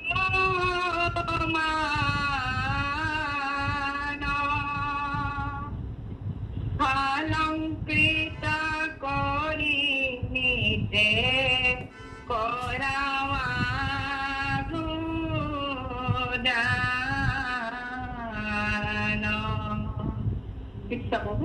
কৃষ্ণ কৃষ্ণ হয়। এতিয়া আমি আগবাঢ়ো। উলটি পলাইল ইন্দ্ৰ তোমাৰ প্ৰভাৰে ৰুইলা পাৰিজাত সত্য ভমাৰ দুৱাৰে। এতিয়া ভগৱন্তই এয়া পাৰিজাত পুষ্পৰ গছজোপা উভালি আনিলে। এতিয়া আমি আগতে উল্লেখ কৰিছো, ইয়াৰ আধ্যাত্মিকভাৱে যদি আমি চাওঁ সেই কাহিনী নহয়। এতিয়া কেনেকুৱা যে ৰুক্মিণীৰ মূৰত যেতিয়া ফুলপাহ ঘূৰি দিছিলে আৰু ৰুক্মিণীয়ে ফুল লোৱা দেখি যেতিয়া সত্যভামাৰ ঈৰ্ষা লাগিছিলে, তেতিয়া সত্যভামাই এই ফুল বিচাৰত ভগৱন্তই কলে যে মই গছ আনি দিম। গতিকে ইয়াত আমি আগতেই কৈছো যে কৃষ্ণই দেখুৱাইছে যে ভগৱন্তৰ মনোবাঞ্ছা পূৰণ কৰিবৰ কাৰণে তেওঁ স্বৰ্গৰ সম্পদ আনি দেখুৱায়। কৃষ্ণই কি দিব নোৱাৰে। গতিকে ইয়াত আমাৰ যিটো ঈৰ্ষা বা অহংকাৰ এইবিলাকৰ কথা বুজোৱা নাই। এয়া হৈছে ভগৱন্তৰ ভকতৰ প্ৰতি থকা প্ৰেম। আৰু অন্য হাতেদি আপোনালোকে দেখিব যে সত্যভামাই ভগৱন্তৰ প্ৰতি গভীৰ সপ্ৰেম ভকতি আছিল। গতিকে সেইটোত তেওঁ এই ভাবিছিলে যে ভগৱন্তই মোক বেয়া পায় নেকি, বা মোক বেছিকে বেয়া নাপায়, কি ৰুক্মিণীক বেছিকে ভাল পায় নেকি। অন্য হাতেদি ৰুক্মিণীয়ে দেখিব যে তেওঁ সেইটো কোনো আক্ষেপ কৰা নাছিলে। গতিকে তেওঁ আছিলে নম্ৰ আৰু একান্ত আত্মসমৰ্পিত ভক্তিৰ প্ৰতীক ৰুক্মিণী এগৰাকী। আৰু কৃষ্ণই কিয় পাৰিজাত আনিলে? কৃষ্ণই সত্যভামাৰ অভিমান ভাঙিবলৈ নহয়, তেওঁৰ প্ৰেমক পূৰ্ণতা দিবলৈ পাৰিজাত নাই, যে তেওঁ যে সপ্তমভাৱে কৃষ্ণক ভাল পাই বিচাৰিছে, সেইকাৰণে অৰ্থাৎ ভগৱানে ভক্তৰ মনোবাঞ্ছা পূৰণ কৰে আৰু সেই পূৰণৰ মাজেদি ভকতি অধিক পৰিপক্ক হৈ লৈ যাবৰ কাৰণে সহায় কৰে। গতিকে এই কথাখিনি আমি তেনেকেহে লওঁ। এতিয়া ইন্দ্ৰৰ ভূমিকা কিয়? ইন্দ্ৰই পাৰিজাত দিবলৈ অনিচ্ছা প্ৰকাশ কৰিছে, এয়া ভগৱন্তৰ লীলা। কিয়? ইন্দ্ৰটো জানে যে তেওঁ ভগৱন্তে সমস্ত জগতৰ অধিকাৰী, কিন্তু ইয়াত বুজোৱা হৈছে যে স্বৰ্গৰ যি সম্পদ, যি ঐশ্বৰ্য, এই সকলোবিলাক ভগৱানৰ অধীন। কাৰণ ভগৱন্তই পৰম ব্ৰহ্মই নিৰ্গুণ নিৰাকাৰ অৱস্থাত থাকোঁতে গোটেইখিনি সৃষ্টি কৰিছে। গতিকে ঈশ্বৰৰ ইচ্ছাৰ আগত দেৱতাসকলৰ ক্ষমতা সীমিত। গতিকে আমি কাক সেৱা কৰিব লাগিব, দেৱতাসকলক কৰিব লাগে নে নেলাগে, নে ঈশ্বৰ কৰিব লাগে, এই কথাষাৰো আমি যি অৰ্থ সেই গম পাওঁ। এই হৈছে এক পৰম হৰিনাম ধৰ্মৰ তত্বৰ এক। গতিকে এই কথাখিনিৰ কাৰণেই তেওঁ পাৰিজাত উভয় আনিলে। আৰু আনি কি কৰিলে? তেওঁ ৰুইলে পাৰিজাত সত্য ভ্ৰমৰৰ দুৱাৰে, সত্য ভ্ৰমৰ ঘৰৰ সন্মুখত তেওঁ ৰুই দিলে, যাতে সেই গন্ধই সকলোৱে সুবাসিত কৰিব পাৰে। ষোড়শ হাজাৰে কন্যা আনি ভিন্নে ভিন্নে দ্বাৰা কাত বিবাহ কৰিলে একেদিনাই কৃষ্ণই নিজৰ ঐশ্বৰিক শক্তিৰে 16,000, বহু শাস্ত্ৰত 16,108 বুলি পোৱা যায়, ইয়াত গুৰুজনে 16,100 দিছে বা 16,100 বুলি দিছো। এই 16,100 গৰাকী কন্যাক পৃথকে একে সময়তে বিবাহ কৰিলে। যে এই অলৌকিক ঘটনাটো নাৰদে গম পাই, যে চাব গৈছে যে তেওঁলোকৰ লগত কেনেকে আছে। এতিয়া 16,100 বা 16,000 গৰাকী তেওঁ বিবাহ যে কৰিলে, এয়া কামনা বা ভোগ বিলাসৰ কাহিনী নহয়। ই হৈছে সেই 16,000 আই কন্যা যি অপমানিত হৈ আছে বা যি অসহায় হৈ আছে, সেই নাৰীসকলৰ সন্মান পুনৰ প্ৰতিষ্ঠা কৰিবৰ কাৰণে এয়া এক উদাহৰণ, আৰু সেয়া আমি দিব্য উদাহৰণ বুলি ক'ব পাৰোঁ। সেয়া তেওঁলোকৰ কোনো লৌকিক বাসনাৰে প্ৰেমৰ নহয়, অংগ কেলি নহয়, সেয়া অনংগ। আৰু ইয়াৰ দ্বাৰা দিছে যে ভগৱানে আশ্ৰয় বিচৰা ভক্তক কেতিয়াও ত্যাগ নকৰে। সেইকাৰণে কৃষ্ণই প্ৰথমতে অষ্টমহিষীক বিয়া পাতিলে ৰুক্মিণীক হৰণ কৰাৰ পাছত, আৰু তাৰ পাছত ইন্দ্ৰৰ পৰা সত্যভামাৰ মতে পাৰিজাত আনি তেওঁ একেলগে 16,108 গৰাকী আইক বা কন্যাক তেওঁ বিবাহ সম্পন্ন কৰিলে। ইয়াৰ পাছত আছে কি হয়, সিটো দিব্য পত্নী যতেক বৰ নাৰী ততেক শৰীৰৰ ধৰি কিনিলামুৰা। এইখিনি কোৱা হৈছে যে তেওঁ প্ৰতিজনৰ কাৰণে এগৰাকী এগৰাকী কৃষ্ণ হৈ তেওঁ ক্ৰিয়া কৰি তেওঁ বিবাহ পাতিছে। 84 অধিক 13,000 প্ৰমাণ আলংকিত কৰি নিতে কৰন্ত গোদান। এতিয়া হৈছে কি, এই 84 অধিক 13,000 প্ৰমাণ আলংকিত কৰি নিতে কৰন্ত গোদান। এতিয়া 13,000 প্ৰমাণ। গতিকে সেই সিমানখিনি গৰু, 84 অধিক 13,000 গৰুক আলংকিত কৰি নিতে কৰন্ত গোদান।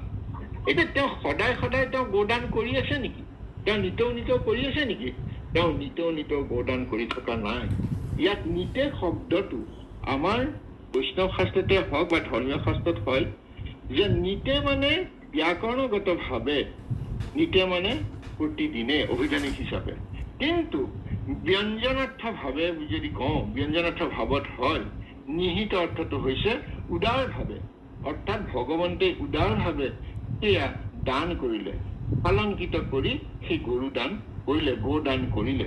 সেয়া হৈছে সেই যুগৰ কৰ্ম মাৰ্গৰ যেতিয়া প্ৰভাৱ আছিলে, সেই যুগৰ যি যুগ ধৰ্ম, সেই যুগ ধৰ্ম পালন কৰি দেখুৱাই দিছে যে এই ধৰণেহে আমি কৰ্মত যুগ ধৰ্ম পালন কৰিব লাগে। ইয়াত আমাক কোৱা নাই যে আমি বিবাহ কৰি পেলাই আমি এনেকে গো দান দিম, কিবা কৰিম, সেয়া সেই যুগৰ কাহিনীহে। সেই যুগৰ কাহিনীৰ যোগেদি বুজাইছে যে যুগ ধৰ্ম কৃষ্ণই পালন কৰি দেখুৱাই দিছে যে যুগ ধৰ্ম পালন কৰিছে আৰু তেওঁ উদাৰভাৱে দান কৰিছে। ইয়াত নিতে উদাৰভাৱে দান কৰা কথাটোহে উল্লেখ কৰা হৈছে। কৃষ্ণ আই আগবঢ়াব। ৰাম ইন্দ্ৰদেবে পুৰস্কাৰ কৰিয়া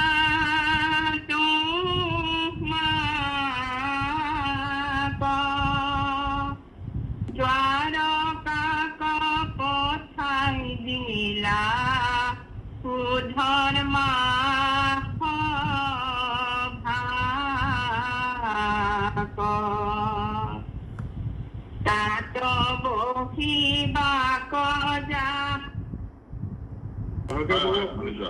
মোবাইল অকমান মুখৰ ওচৰত ল'ব পাৰো। কমকে গৈছে ন শব্দটো? ঠিক আছে, হয়, অপৰাধ মৰ্জন কৰিব। মই মুখৰ ওচৰত লৈ বা কৈ আছো দাঙি লৈ পেলাই।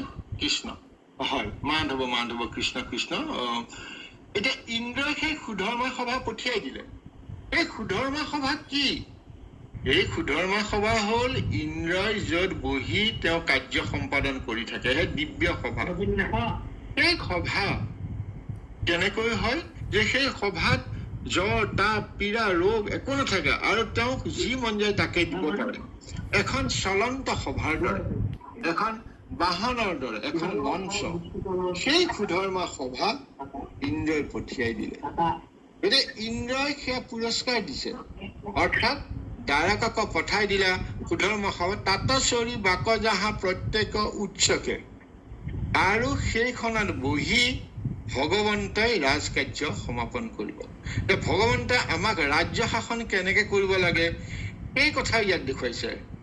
আগতে যুগান্ত আনি ৰথৰ দ্বাৰকাক, গতিকে ৰথৰ আগত যুগান্ত আনি ৰথক দ্বাৰকাক পঠাই দিলা সুধৰ্মা সভাক তাতে চৰি বাহা যাহা প্ৰত্যেক উৎসকে। গতিকে কৃষ্ণই প্ৰতিদিনে অতি উৎসাহেৰে সুধৰ্মা সভালৈ যোৱাৰ ইচ্ছা কৰিলে, তেওঁ দিছেই, আৰু সেই উদ্দেশ্যে তেওঁ আগতে মানুহ কিছুমান পঠিয়াই দিছে সভালৈ, যাওক মই গৈ আছো। আগত যুগান্ত আনি ৰথক দাৰুকে, আৰু সাৰথি দাৰুকে ৰথ আনি কৃষ্ণক নিবৰ কাৰণে সাজু কৰি ৰাখিছে। ৰথত চৰিয়া দাৰুকৰ ধৰি হাতে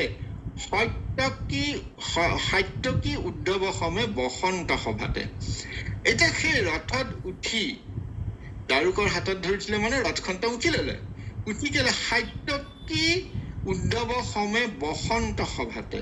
ইয়াত আমাৰ অৰ্থ এনেকুৱা, সাত্যকী কোন? সাত্যকী আমি জানো যুযুধান, তেওঁ আন এটা নাম। সেই সাত্যকীক লৈছে আৰু উদ্ধৱক লৈছে, লৈ বসন্ত সভাতে। ইয়াত বসন্ত মানে কাল বুজোৱা নোৱাই, এইটো বস ধাতু ক্ৰিয়াপদ। গতিকে বস ধাতু বহিলে, বসন্ত মানে বহিলে, বসন্ত কাল নহয়। বহুতে বসন্ত কাল বুলি ভাবে, আচলতে সাত্যকী উদ্ধৱ। এতিয়া সাত্যকী উদ্ধৱ যে বহাইছে, বাকী সকলক বহোৱা নাই। তেওঁৰ কাষত কিয় সাত্যকী আৰু উদ্ধৱক বহুৱাই? সাত্যকী কোন? আমি কলো তেওঁ ভগৱন্তৰ সেনাপতি। তেওঁ বীৰত্ব, অৰ্থাৎ যেতিয়া ভগৱন্তৰ আসনত বহিছে তেতিয়া এফালে লৈছে সাত্যকীক, অৰ্থাৎ বীৰত্ব, কৰ্ম আৰু ক্ষত্ৰিয় ধৰ্মৰ প্ৰতীক হৈছে সাত্যকী, আৰু উদ্ধৱ হৈছে জ্ঞান, ভক্তি আৰু নীতিৰ প্ৰতীক। গতিকে এতিয়া ভগৱন্তৰ শাসনত বীৰত্ব আৰু জ্ঞান তেওঁ সমানে ৰাখি পেলাই ৰাজশাসন চলাইছে। গতিকে ইয়াৰ দ্বাৰা আমাক কি বুজাইছে? বুজাইছে যে ৰাজ কাৰ্য সমাপন কৰিবলৈ হলে কি কৰিব লাগিব? অৰ্থাৎ ভকতি, এইটো কি কয়, জ্ঞানো লাগিব আৰু বীৰত্বও লাগিব। এই দুইটা সমানে সন্তুলন কৰি ৰাজ কাৰ্য চলাব লাগিব। এই কথা কৈছে সাত্যকী উদ্ধৱ সমে বসন্ত সভাতে। সভাক ৰঞ্জিয়া প্ৰভু গুৰু শুক্ৰ সমে যেন আকাশত সখী, সভাক ৰঞ্জিয়া প্ৰভু থাকা ৰংগ বসী।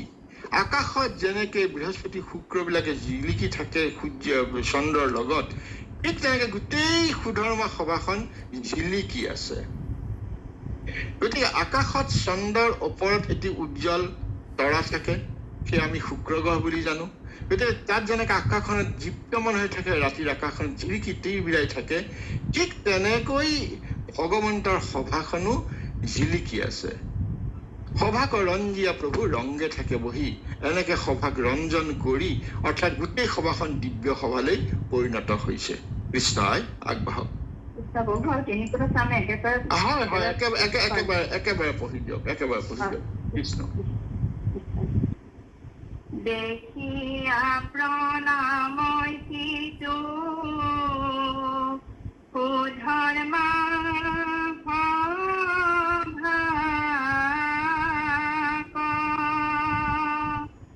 যদুগণে আনন্দে চটকি ফুৰৈ তাক তোমাৰ প্ৰসাদে নন্দিলে কোন ভোগ মিলয় দ্বাৰকাত যত বস্তু দেব যুগ পঢ়াইলা যাদৱ বংশ যতে কুমাৰ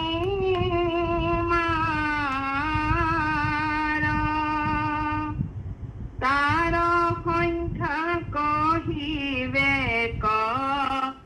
কপতি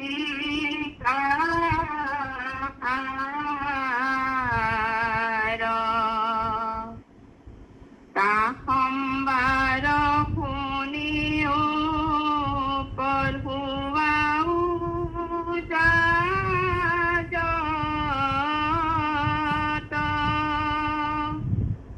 তিনি কোটি 84,000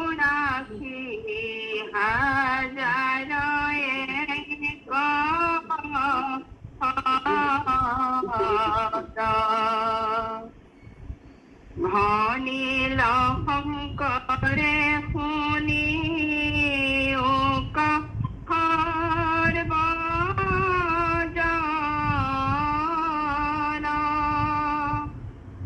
এক চিত্তে কৰা হৱে হৰিৰ কীৰ্তন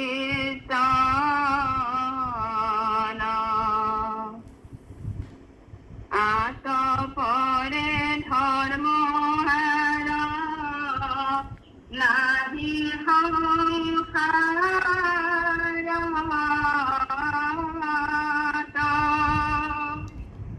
ৰাম ৰাম ভূষিও বকিয়া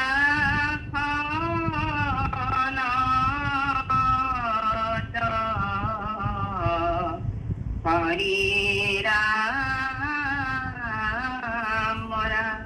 কৃষ্ণ প্ৰভু কৃষ্ণ। কৃষ্ণ কৃষ্ণ। হয়, এতিয়া আমি শেষৰ অংশলৈ আহিলো। সভাক ৰঞ্জিয়া প্ৰভু ৰংগে থাকা বহি দেখিয়া প্ৰণাময় যিটো সুধৰ্মা সভাক যদুগণে আনন্দে চটকি ফুৰৈ তাক। এতিয়া সেই সুধৰ্মা সভা, এই দিব্য সভা য'ত ভগৱন্ত কৃষ্ণ নিজেই তাতে বহি পেলাই চলাইছে, ৰাজকাৰ্য চলাইছে, দেশ চলাইছে, সেই সভাক দেখি যিজনে প্ৰণাম কৰে, কোনে কৰিব? সেই যদুগণে। যদুগণে আনন্দে চটকি ফুৰৈ তাকে। অৰ্থাৎ যদুগণে চটকি মানে কি হৈছে? তেওঁলোকে আনন্দত ঘূৰি ফুৰিছে, আহ্লাদিত হৈছে। গতিকে যদুগণে এই সভাক দেখি তেওঁলোকে আনন্দ পাইছে।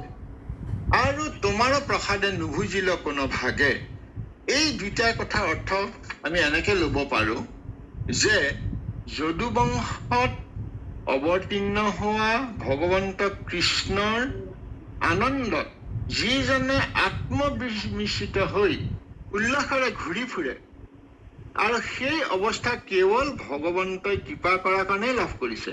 অৰ্থাৎ তেওঁৰ অনুগ্ৰহ, তেওঁৰ প্ৰসাদ নোহোৱাকৈ এনে সৌভাগ্য কোনে লাভ কৰিব পাৰে? অৰ্থাৎ ভগৱন্তই যদুবংশত আহি কি দেখুৱাইছে? তেওঁ লীলা কৰি দেখুৱাইছে সমগ্ৰ পৃথিৱীক সমগ্ৰ বিশ্বক সমগ্ৰ জাতিকে তেওঁ কি কৰিছে, তেওঁ আনন্দ প্ৰদান কৰিছে। গতিকে সেই সভাখনত বহি, সেই সুধৰ্মা সভাত বহি যদুবংশৰ লোকসকলে কি কৰিছে, আনন্দ হৈছে, আনন্দত ঘূৰি ফুৰিছে। আৰু সেয়া ভগৱন্তৰ কৃপা। আৰু এনেধৰণৰ ঈশ্বৰৰ কৃপা বা প্ৰসাদৰ অবিহনে অন্য কোনে সেই আনন্দ কৰিব পাৰে, কাৰ সৌভাগ্য হ'ব পাৰে? ইয়াত চতকী ফুৰৈ বুলি যিটো কোৱা হৈছে, এইটো ভগৱত প্ৰেমত ইমানেই মগ্ন হৈ যায় যে বাহ্য জগতৰ কথা পাহৰি যায় আৰু ভকতকে ভকতিৰে উল্লাসিত হয়। গতিকে সেয়া কাব্যিকভাৱে দেখুৱালেও এই কথাখিনি ভগৱন্তৰ লীলা দেখুৱাইছে। আক মিলৈ দ্বাৰাকত যত বস্ত্ৰ দেৱ যত যোগ পঢ়াইলা যাদৱ কুমাৰ বংশৰ যতেক কুমাৰ তাৰ সংখ্যা কৰিবেক শকতি কাহাৰ। গতিকে এই ধৰণে তেওঁলোকে যিবিলাকে সেই শাসনত থাকি তেওঁলোকে প্ৰজাবিলাকে সকলো পায়। এই যে মিলৈ যত বস্ত্ৰ দেৱ যোগ বুলি কোৱাৰ লগে লগে বস্ত্ৰ বুলি কাপোৰ বুলি নহয়, তেওঁলোকৰ অভাৱ যি মৌলিক অধিকাৰ, অন্ন বস্ত্ৰ খাদ্য, অন্ন বস্ত্ৰ আৰু যি বাসগৃহ, এই সকলোখিনি ভগৱন্তৰ কৃপা পাই সকলোৱে দূৰ হয় ভকতৰ। আৰু ইমান ভকত তাত আছে বা বংশ ইমানেই বেছি যে তাৰ সংখ্যা কৰিব নোৱাৰে। কি কাৰণে? এই কুমাৰসকল 16,108 বা 16,008 গৰাকী দিব্য কন্যাৰ পৰা যিমানবিলাক পুত্ৰ হ'ল আৰু যদুবংশত যিমান হ'ল, সেই পঢ়োৱা ওজাবিলাকে হৈছে 3,84,100। গতিকে 3,84,100 প্ৰতিজনে যদি কিমানকে যদি শিষ্য ল'ব লগা হয়, কিমান হ'ব পাৰে? গতিকে এই কথাখিনি আমাক কি বুজাইছে? যে এই কথাখিনিয়ে বুজাইছে যে কিমান ভক্ত তাতে পঢ়িছে মানে কি? তেওঁলোকে সত্যৰ অন্বেষণ কৰিছে, কৃষ্ণ তত্ত্ব ল'বলৈ গৈছে, জ্ঞান ল'বলৈ গৈছে। এই কথাখিনি তাত দেখুৱাইছে। ভনিল শংকৰে শুনি উক সৰ্বজন একচিত্তে কৰা সবে হৰিৰ কীৰ্তন। গতিকে এইখিনি মহাপুৰুষ কৃপালু গুৰুজনাই ৰচনা কৰিছে। সকলোকে শুনি উক সৰ্বজন, সকলোকে শুনাইছে যে একচিত্তে মানে কি? সাতো পাঞ্চয়, সাত ইন্দ্ৰয় পঞ্চ তন্মাত্ৰ একেলগ কৰি যেতিয়া আমি কৃষ্ণত অৰ্পণ কৰিম আমি ইন্দ্ৰিয়সমূহ, আৰু তেনেকে কৰিলেহে হৰি কীৰ্তন, তেনেকে কৰিলেহে আমি ঈশ্বৰ তত্ত্ব পাম বা সত্য উপলব্ধি কৰি পাৰে। আৰু তাত পৰে ধৰ্ম আৰু নাহি সংসাৰত, এই বাহিৰে আৰু বেলেগ ধৰ্ম নাই। এতিয়া বেলেগ ধৰ্ম মানে কি? যে জ্ঞান মাৰ্গ আৰু কৰ্ম মাৰ্গ আৰু ভকতি মাৰ্গ, তিনিবিধ মাৰ্গৰ যোগেদি পৃথিৱীখনত ধৰ্ম হৈছিলে। গতিকে এই যুগত কেৱল আত পৰে ধৰ্ম আৰু নাহি সংসাৰত মানে জ্ঞান মাৰ্গ কৰ্ম মাৰ্গ নাই। ইয়াত কেৱল ভকতি মাৰ্গ আছে। আৰু ভকতি মাৰ্গত কি হ'ব লাগিব?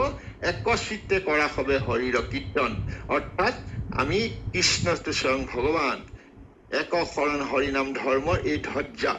ৰাম ৰাম ঘোষিও বসি আসনত, য'তেই আছে তাতে বহি তোমালোকে ৰাম ৰাম ঘোষণা কৰি থকা, কীৰ্তন কৰি থকা। আৰু এই যে নাৰদৰ যি কৃষ্ণ দৰ্শনৰ যোগেদি যি আমাক তত্ত্ব দেখুৱাই গ'ল, সেই তত্ত্ব গুৰুজনাই এই কাৰণেই প্ৰণাম কৰিলে যে কৃষ্ণৰ দিব্য শক্তি এই পৃথিৱীত আহি কেনেকৈ নিৰ্গুণ নিৰাকাৰ পৰম ব্ৰহ্মই সগুণ সাকাৰে আহি আমাক কি দেখুৱালে? মানৱী লীলাৰ যোগেদি তেওঁ দিব্য লীলা দেখুৱাইছে।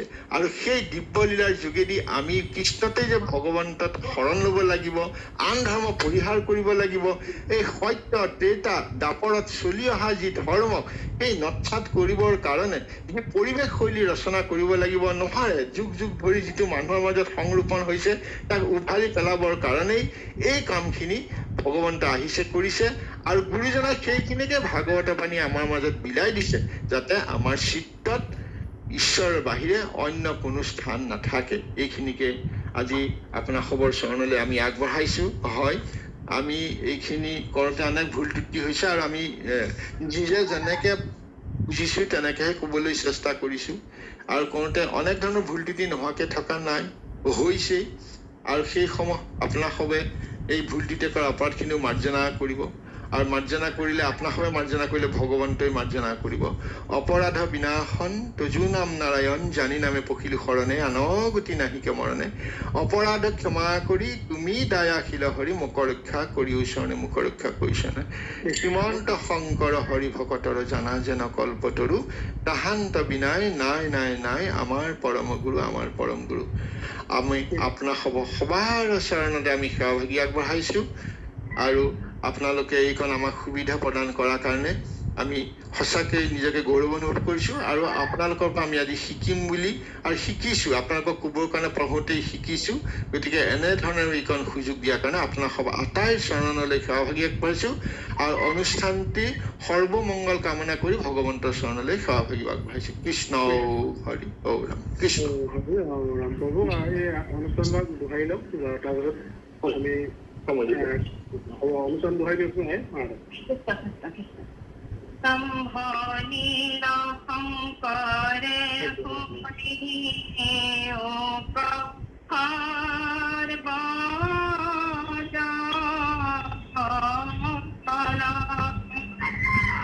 একচিত্তে কৰা হবে হৰিৰ কীৰ্তন আতপৰে ধৰ্ম নাহি সংসাৰ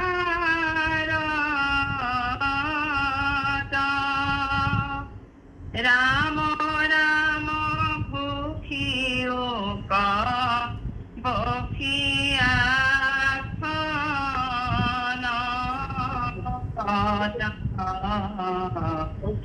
হৰি ৰাম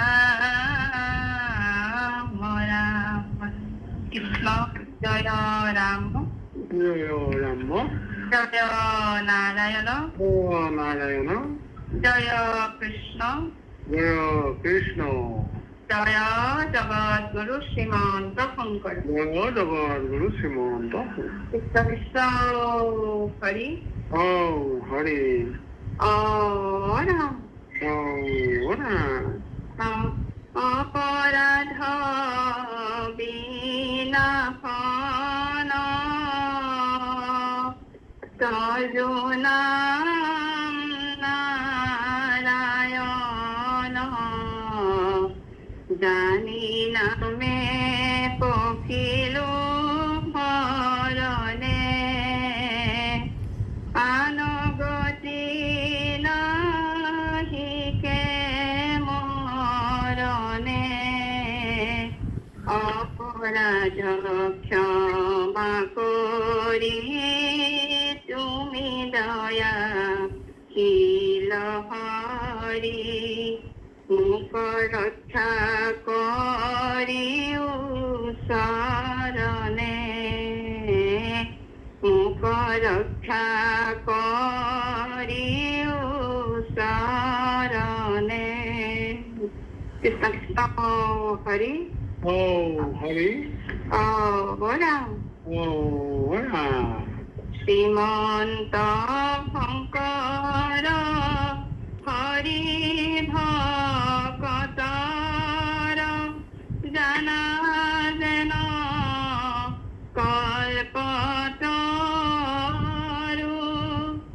তাহান্ত বিনাই নাই নাই নাই আমাৰ পৰম গুৰু তাহান্ত বিনাই নাই নাই নাই আমাৰ পৰম গুৰু কৃষ্ণ কৃষ্ণ হৰি হৰি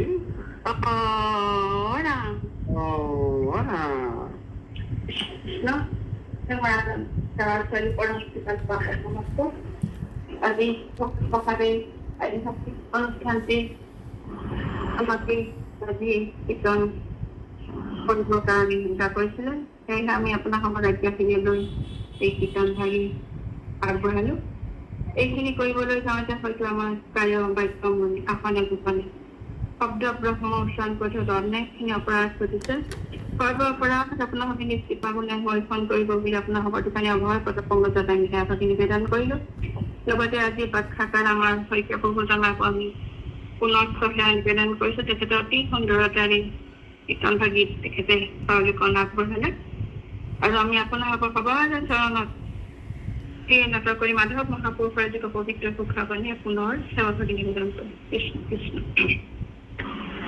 প্রভু জানামি সারি জাতি সারি আশ্রমি নোহাতি লোহ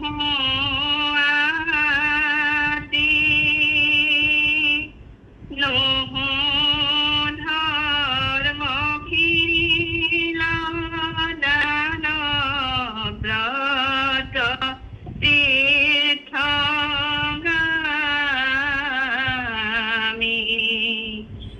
কিন্তু পূর্ণানন্দ সমুদ্র গোপী ভর্তা পদ কমল লাখো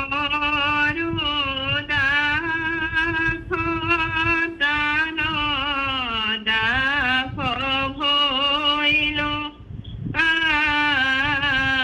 আমি দাখ দাখ দাখ ভইল আমি কৃষ্ণ কৃষ্ণ কৃষ্ণ কৃষ্ণ হৰি হৰি যিজনে কান্ত চিত্তে মাধৱক ভজিনিতে কৰে মাধৱক গুণ গাই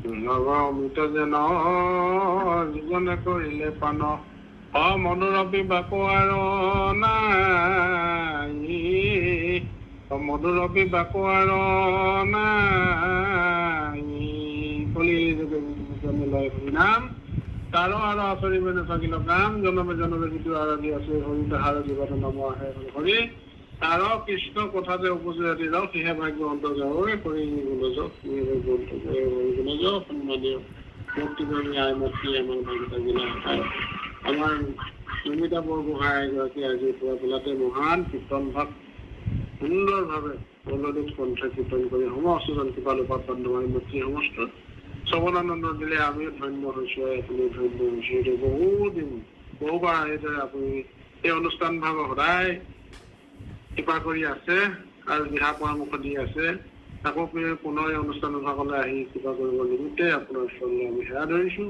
জন্মদিনাখনৰ পৰা এই অনুষ্ঠান ভাগত থাকি যি কৃপা কৰি আহিছে সেই কৃপা আমি পাহৰিব নোৱাৰোঁ সেয়ে আমি প্ৰভু অভয় পদ পংকজলৈ সেৱা ধৰিছোঁ গুৰু ধৰ্ম প্ৰচাৰ প্ৰসাদ আৰু অধিক সাফল্য লাভ কৰিবলৈ পৰম পুৰুষ পৰমেশ্বৰ সদায় এদিন আপোনাক সুস্বাস্থ্য দিয়া গৃহস্থী পৰিয়ালটোৰ কৃপা পাওক এই প্ৰভু অভয় পদ পংকজলৈ সেৱা দিওঁ আৰু দুগতি অক্ষম ৰামকৃষ্ণ হৰিনাম পোৱা ফলতে সমস্ত হিতপুৰুষসকলক ওলাই দিনটো কোনোবা চিন্তা প্ৰহাদো হৈছিল সৰ্ব অপৰাধৰ মৰিখনৰ নিমিত্তে প্ৰভু শ্ৰী হৰি শৰণ দে সমস্ত তুমি হৰিখিনি সমৰ্পণ কৰা হৈছে কৃপালৈ কৃষ্ণ হৰি হৰি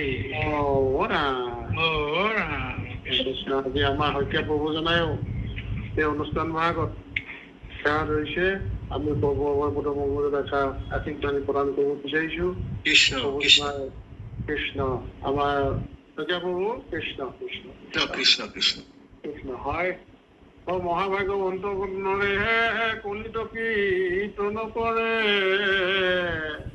আছে পুণ্য পৰ্বত আকাৰ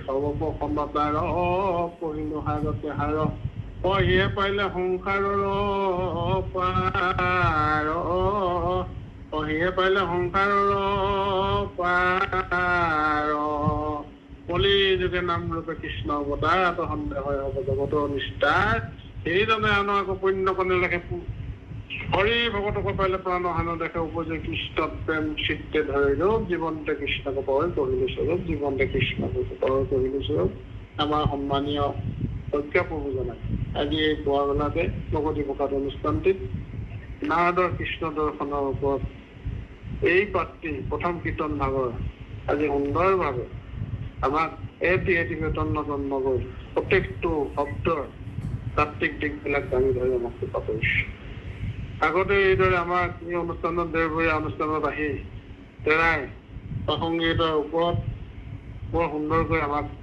এই অনুষ্ঠানভাগ চলাই লৈ যাতে আমাক কৃপা কৰি দিয়ে।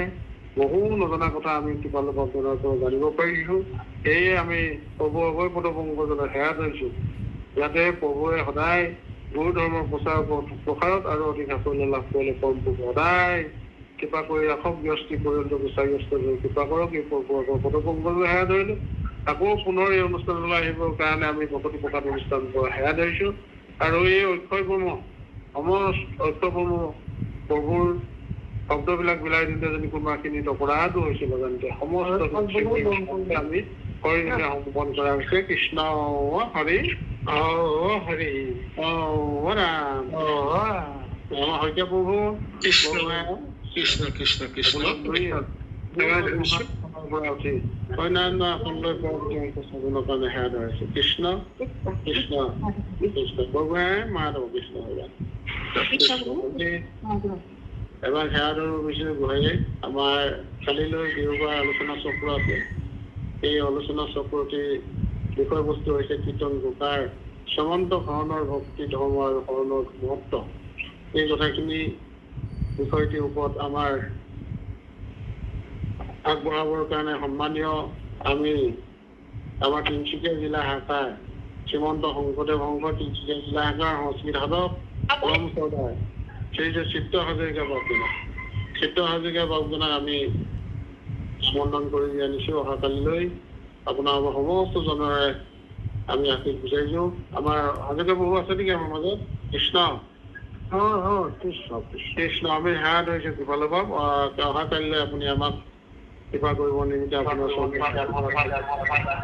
হয় কৃষ্ণ।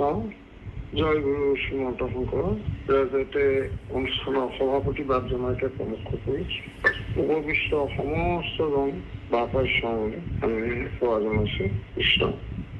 আজি এটি সুন্দৰ অনুষ্ঠান আমি লাভ কৰিলোঁ। আমাৰ দীপাংকৰ শইকীয়া প্ৰভুৱে তেখেতে সুন্দৰ অভিজ্ঞতা আৰু যি তেখেতৰ প্ৰজ্ঞা তাৰ মাজেৰে তেখেতে প্ৰকাশ কৰিছে সুন্দৰ। বিশেষভাৱে আনন্দিত হৈছোঁ শুনিছোঁ তেখেতৰ ব্যাখ্যা। লগতে এগৰাকীয়ে সুন্দৰকৈ পাঠক আসনত বহি তেখেতেও বৰ সুন্দৰ কণ্ঠৰে প্ৰকাশ আগবঢ়াইছে। তেখেতলৈও সেৱা জনাইছোঁ। কৃষ্ণ। আমি কালিলৈ বিষয়ভিত্তিক আলোচনাৰ বাবে আপোনালোকে আমাক কৃপা কৰিলে। আমি আপোনালোকৰ চৰণলৈ সেৱা জনাইছোঁ। আৰু কালিলৈ অনুষ্ঠানত আমি প্ৰভুৱে যিদৰে কোৱাই আমি তেনেকৈ আগবাঢ়িবলৈ মনস্থ কৰি থৈছোঁ। সেইকাৰণে আপোনালোকৰ চৰণলৈ সেৱা জনাইছোঁ। প্ৰভু চৰণলৈ জোতা সেৱাৰে আমি প্ৰভুৰ বিনতি জনাইছোঁ। কৃষ্ণ তোমাৰ চৰণ সেৱায় গোবিন্দ জানো একো উপায় শ্ৰীমতে চৰত ৰহিবো কৰোণা কৰিতে হৰি যোৱাই। কৃষ্ণ কৃষ্ণ কৃষ্ণ ভগতে বহু হৰিত বন্ধ কৰা মনোৰথ সিদ্ধি কৰা মনোৰথ সিদ্ধি। কৃষ্ণ হৰি হৰি হাজৰিকা প্ৰভুলৈ আমি সেৱা ধৰিলোঁ। আৰু আমাৰ কৃষ্ণ কৃষ্ণ কৃষ্ণ কৃষ্ণ মাধৱ মাধৱ আমি অকণমান সেৱা ধৰিছোঁ হাজৰিকা প্ৰভুৰ চৰণলৈ। বৰ ভাল লাগিলে। প্ৰভুজনা উপস্থিত থকাই আমাক সঁচাকৈ আমি আশীষ পাইছোঁ বুলি ধৰি লৈছোঁ। আৰু অহাকাইলৈ আপোনাৰ মুখপদ্মে নিগৰিত আমি ভাষণ শুনিবৰ কাৰণে আগ্ৰহে আছোঁ। হাজৰিকা প্ৰভু কৃষ্ণ আপোনাৰ চৰণলৈ সেৱা ধৰিছোঁ। কৃষ্ণ কৃষ্ণ। বৰ ভাল লাগিলে। আপোনাৰ মানে এয়া 16,100 আছেই। পূৰ্বে 8গৰাকী তেখেতে বিবাহ সূত্ৰে সৈতে 16,108গৰাকী এই কথাটো আপুনি ক'লে। আৰু এয়া কিমান 13,084টা মানে গাই প্ৰদান কৰিছে। সেই কথাটো বৰ ভাল লাগিছে। এইবিলাক আমাৰ সাংখ্যিক কথাবোৰ আমাৰ মানে বৰ ৰস লাগে। 84 অধিক 13 সহস্ৰ শব্দটো বৰ সুন্দৰ লাগিছে। ভাল হৈছে বা কৃষ্ণ কৃষ্ণ হয়, আপোনালোকৰ আশীৰ্বাদ দিব, সেৱা কৰিছে। কৃষ্ণ কৃষ্ণ মান সেৱা ধৰিছো কৃষ্ণ। আমি সেৱা ধৰিলো। আমাৰ শইকীয়া বাবুলৈ আমাৰ লগত কিমান দিন থাকিব পাৰিব বাবু আৰু?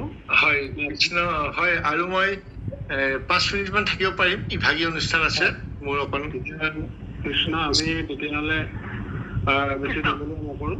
কৃষ্ণ সভাপতিগত মাত হ'ব। হয় কওক। তোমাৰ লগত এই প্ৰমোদ দেউতাও আছিলে আজি, কিবা অনুভৱ দিয়ে যদি একবাৰ ধৰি দিয়ক। হয় শইকীয়া দেউতা কৃষ্ণ। কৃষ্ণ কৃষ্ণ দেউতা, আপোনাৰ চৰণলৈ পুৱা সেৱা ভাগি ধৰিলো। কৃষ্ণ কৃষ্ণ দেউতা, বৰ ভাল লাগিছে আপোনাৰ উপস্থিতি, আমাক আহ্লাদিত কৰিছে। দেউতা সেৱা ধৰিছো। দেউতা কৃষ্ণ কৃষ্ণ। কৃষ্ণ কৃষ্ণ মাধৱ মাধৱ জয় গুৰু শংকৰ সৰ্বগুণাকৰ জাতি নাই কৃপা তাই শৰণকো এন শতকোটি বা এক কৰোৰ প্ৰণাম বা এক কৰোৰ প্ৰণাম। হয়, আমি বৈষ্ণৱতে ফোন কৰিলে আৰু সংযোগটো ললো, শুনিবলৈ আনন্দ পাইছো, খুব ভাল হৈছে। দীপাংকৰ শইকীয়াই ব্যাখ্যা শুনি ভাল লাগিলে, সুন্দৰকৈ তেওঁ ব্যাখ্যা কৰিব পাৰি জানিছে, কৰিছে। আৰু আমাৰ এতিয়া ইয়াৰ পিছতে আমাৰ নামামিত সন্ধানী সত্ৰ আৰম্ভ হ'ব, আৰু তাতো ভক্তি ৰত্নাকৰ পাঠ কৰা হয়। তাৰো তেওঁ ব্যাখ্যা কৰিব লাগিব। মই আগতীয়াকে জনাই থৈছো যে কালি মোৰ ভাই এটা ঢুকালে, আৰু ঢুকোৱাৰ কাৰণে মই ব্ৰতত আছো 3 দিনলৈ মই শাস্ত্ৰভাগ নচওঁ, আৰু সেইকাৰণে ব্যাখ্যা একেবাৰে সম্পূৰ্ণ নিজেই কৰিব লাগিব। কৃষ্ণ আগতীয়াকে জনাই হয়, থৈছো। কৃষ্ণ কৃষ্ণ দেউতা সেৱা ধৰিছো, আশীষ দিব কৃষ্ণ। আৰু বাকী আমাৰ চিত্ৰ হাজৰিকা বাপু ইয়াত আছে বুলি গম পাইছো, ৰজনী দত্ত বাপু আছে। বৰ সুন্দৰ অনুষ্ঠান ইয়াতে, বৰ ভক্তিভাৱে সৈতে অনুষ্ঠান ভাগ হৈ আছে। মই আনন্দিত হৈছো, সুখী হৈছো, আৰু সবালৈকে মোৰ ভক্তিভাৱ সেৱাকে নিমিলিলো। কৃষ্ণ মাধৱ এগৰাকীলেও মোক সেৱা জনাইছো, সুন্দৰকৈ পাঠ কৰিছে। মাত্ৰ সেই শ্লোক ভাগ গাওঁতে এইটো উচ্চাৰণ হয়, আচলতে দেৱকী হ'ব লাগে। সেইটো দেৱকী নন্দনাই চোৱা হ'ব লাগে। শইকীয়া বাবু মোবাইল বাৰু